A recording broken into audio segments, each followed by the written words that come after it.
The Federal Reserve did another repo operation again on Friday. That was 4 times that they dumped money, billions of dollars, into the inner lending market. So if you missed it from the last video, what this means is the banks at the end of the night sometimes find themselves short on cash, and they go to this little inner lending market where they can borrow money from other banks who have an excess of money on hand, and then they return it the next night or a couple days later. It's a very short-term loan. It's just for a bank that needs some quick cash. Another bank's got a lot more cash. They kind of do this little deal, and then that's it. Well, they've found themselves dry without any money in this lending market, and banks that were in need of money were like, oh my gosh, where's the money? There's no money, and the only money that's available has an extremely high interest rate. So the Fed stepped in and they dumped a bunch of money into this lending market. It was unprecedented for them to do it once, then they did it again, and then they did it again. And that was the last video I did. But guess what? They did it again. They did it 4 times last week, but it gets better.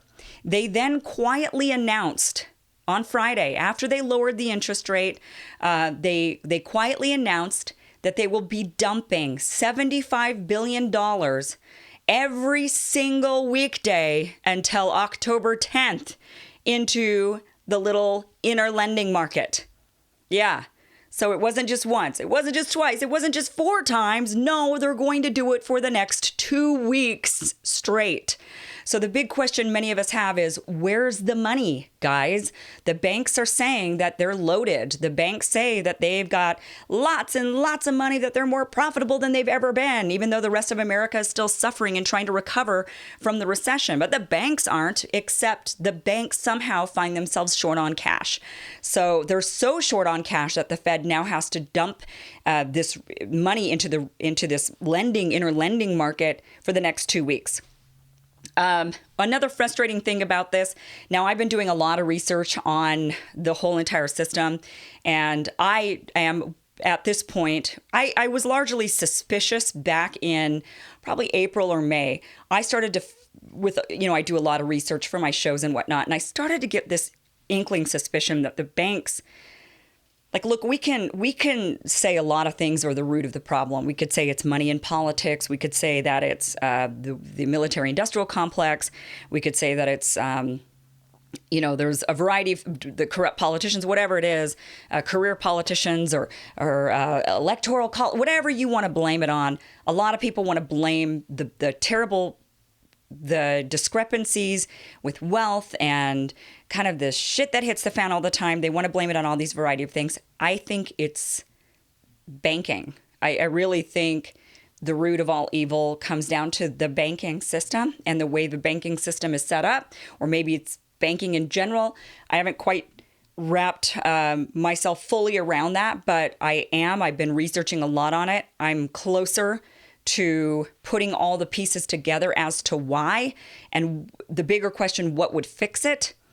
When I do figure that out, because it's so much information, I'm realizing that it's going to have to be a series of videos that I put out.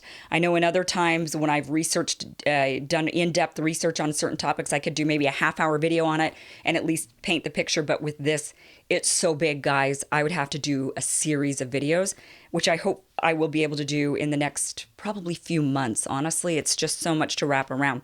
But, one question I have with this repo, little inner lending market, question I have is, why is it when you and I are short on cash, if we need quick money, we got to go to like the Lending Tree or some place like that, right? And the interest rate for those loans is outrageous. Yet banks get to go and lend money to one another for a 2% annual interest rate. So it's very little that they end up having to pay back when they do pay the money back. Also, we don't, as the average person, the thing that bothers me a lot about this system and what's going on with the Fed dumping money into it is you and I, when we're short on cash and we're thinking, oh, geez, I really would like to spend money on some investments and buy some things like the way a bank does, but I don't have any money. It would be really nice if all of a sudden I could turn to the Fed and say, hey, guys, I need some cash. Dump it my way. Just pad my account. I'm going to go invest it. I'll give it back after I invest it and make a bunch of money. You and I don't get that luxury, but the banks do. That's a huge problem. So that's what's going on there, sounding the alarm bells with the economy. Something just isn't right. If they are dumping this much money into this interlending system, if the banks have run dry and they're not willing or able to lend to one another quickly overnight, that's problematic. The fact that they're now going to do it for the next 2 weeks is extremely problematic, guys. So keep your eyes open. Thank you so much for watching. I do appreciate your support for this show. What I appreciate is if you subscribe. That's what I would like you to do right now, is please subscribe to this channel if you're watching and you haven't yet. It just makes me feel good. So that's why. Thank you so much for watching.